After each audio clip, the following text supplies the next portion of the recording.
Shalom, selamat pagi Bapak Ibu, rekan-rekan yang dikasihi dan yang diberkati oleh Tuhan Yesus Kristus. Dengan penuh sukacita di pagi hari yang indah ini, izinkan saya menyapa dan menjumpai Bapak Ibu Saudara semua melalui program Motivasi Pagi. Firman Tuhan yang hendak kita pelajari bersama di pagi hari ini terambil di dalam kitab Mazmur pasal 94 ayat yang ke-12 yang berbunyi demikian. Berbahagialah orang yang kau hajar ya Tuhan, dan yang kau ajari dari Taurat-Mu. Amin. Bapak Ibu Saudara yang dikasihi oleh Yesus Kristus, nats firman Tuhan pada pagi hari ini merupakan perspektif pemazmur terhadap bentuk didikan Tuhan kepada umatnya. Pemahaman yang benar akan hajaran Tuhan pasti mendatangkan keuntungan bagi setiap yang mengalami hajaran tersebut. Keuntungan yang dimaksud ialah kebahagiaan, karena hajaran Tuhan menunjukkan bahwa Dia mengasihi umatnya. Saudara-saudara terkasih, mendengar kata hajar, secara umum orang selalu memiliki perspektif negatif terhadap kata tersebut. Perspektif negatif semacam itu sudah terbangun sejak lama.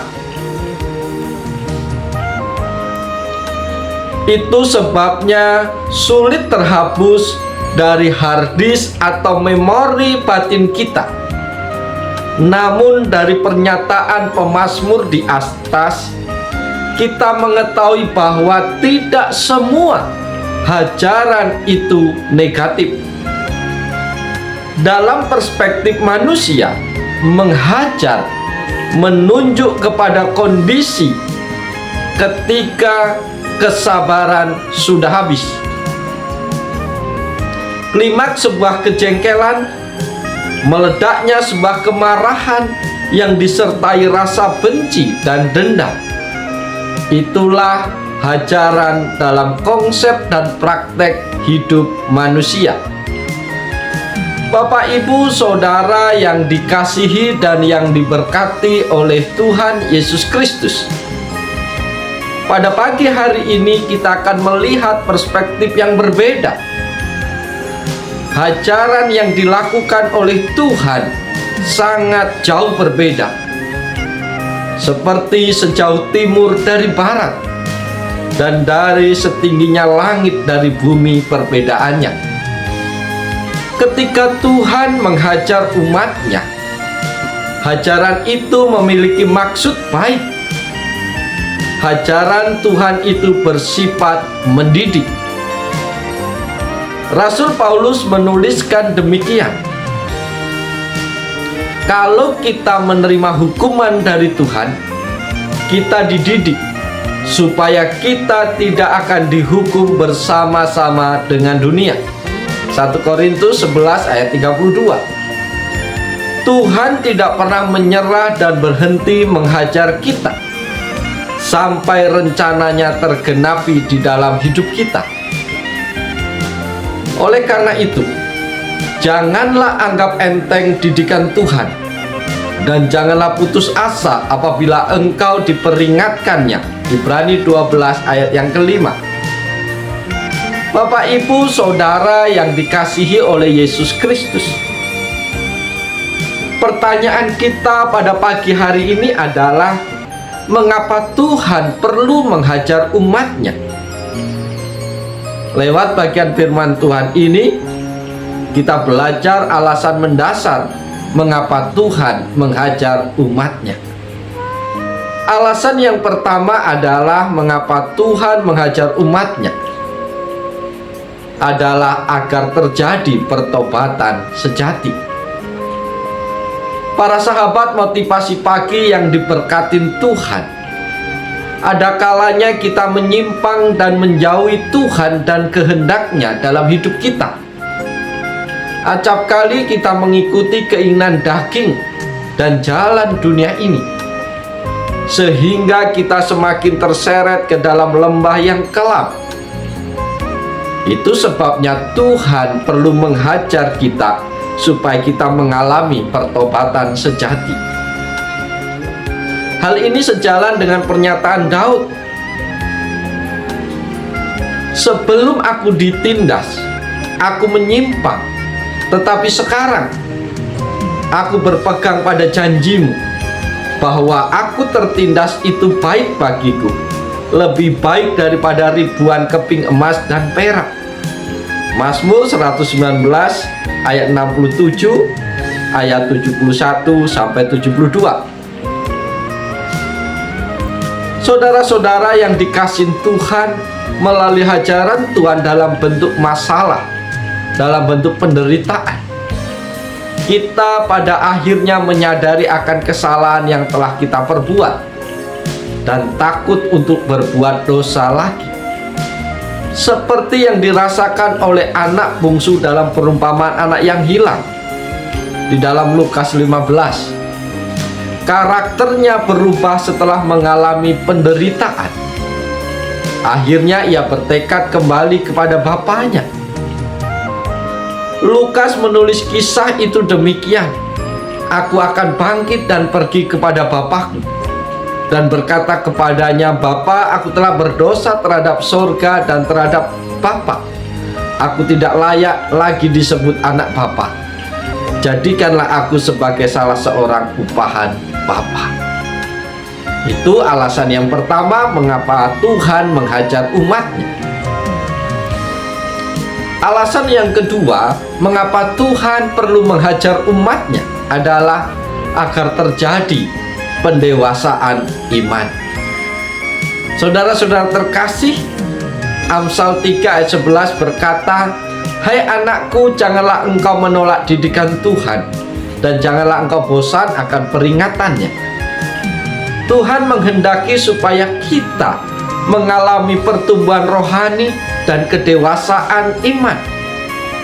Tidak mungkin kita sudah mengikut Tuhan selama bertahun-tahun, tetapi kita tetap saja menjadi bayi rohani, kanak-kanak rohani, atau kerdil rohani, melainkan harus mengalami pertumbuhan dari hari ke hari. Tentang hal itu Rasul Paulus menulis kepada orang-orang Kristen di Efesus demikian, "Sampai kita semua telah mencapai kesatuan iman dan pengetahuan yang benar tentang anak Allah, kedewasaan penuh dan tingkat pertumbuhan yang sesuai dengan kepenuhan Kristus." Efesus 4 ayat yang ke-13. Bapak, Ibu, Saudara yang diberkati oleh Yesus Kristus, menjadi dewasa rohani adalah target Tuhan bagi kita. Ketika kita masih bayi rohani, kita membutuhkan susu yang murni. Tetapi ketika kita beranjak dewasa di dalam Tuhan, kita harus menerima makanan-makanan yang keras, yang memang cocok bagi kita. Sebagaimana penulis Ibrani menuliskan, "Sebab barang siapa masih memerlukan susu, ia tidak memahami ajaran tentang kebenaran, sebab ia adalah anak kecil. Tetapi makanan keras adalah untuk orang-orang dewasa." Ibrani 5 ayat 13 dan 14. Para sahabat yang diberkatin Tuhan, karena itu Tuhan perlu mengoreksi dan menegur kita dengan keras, bahkan jika perlu menghajar kita melalui masalah, melalui penderitaan, supaya kita semua tidak menjadi cengeng, tetapi semakin kuat, semakin bertumbuh di dalam Tuhan Yesus Kristus.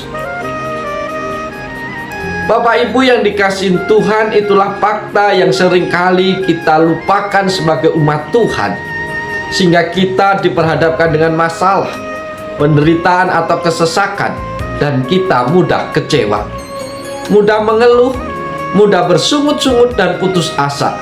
Lalu dengan mudahnya kita komplain terhadap Tuhan dan menganggap bahwa Tuhan itu kejam, jahat, tidak mengasihi kita lagi. Padahal hajaran Tuhan adalah untuk pendewasaan iman dan pertumbuhan rohani kita. Hal ini dilakukan Tuhan sebab Dia berkuasa dan berdaulat serta berotoritas atas hidup kita. Kedewasaan rohani secara otomatis akan disertai dengan perubahan karakter. Oleh sebab itu, kalau Bapak Ibu dan saya bertumbuh menjadi dewasa di dalam Tuhan, maka karakter kita pun hari demi hari seharusnya semakin serupa dengan Kristus. Para sahabat yang diberkatin Tuhan, pagi hari ini kita layak bersyukur kepada Tuhan. Sebelum kita bekerja, sebelum kita beraktivitas sepanjang hari ini, Tuhan kembali menyapa kita, mengingatkan kita melalui firman-Nya. Mari dengan sukacita kita sambut, kita terima firman-Nya. Dan jangan lupa, mari kita lakukan dalam hidup kita tiap-tiap hari. Oleh sebab itu, kesulitan, tantangan, pergumulan, penderitaan yang kita hadapi hari ini, jangan menganggap itu adalah hukuman Tuhan. Tapi mari kita melihat, itu semua adalah sarana yang Tuhan pakai untuk menghajar kita, supaya kita tidak cengeng, supaya kita bertumbuh kepada Tuhan, dan kita semakin menjadi dewasa dalam Tuhan. Oleh sebab itu, selamat pagi, selamat berjuang sepanjang hari ini. Yakin dan percaya Tuhan tidak akan pernah meninggalkan Bapak Ibu Saudara. Tuhan selalu menyertai Bapak Ibu. Tuhan selalu memberkati kita semua. Haleluya, amin.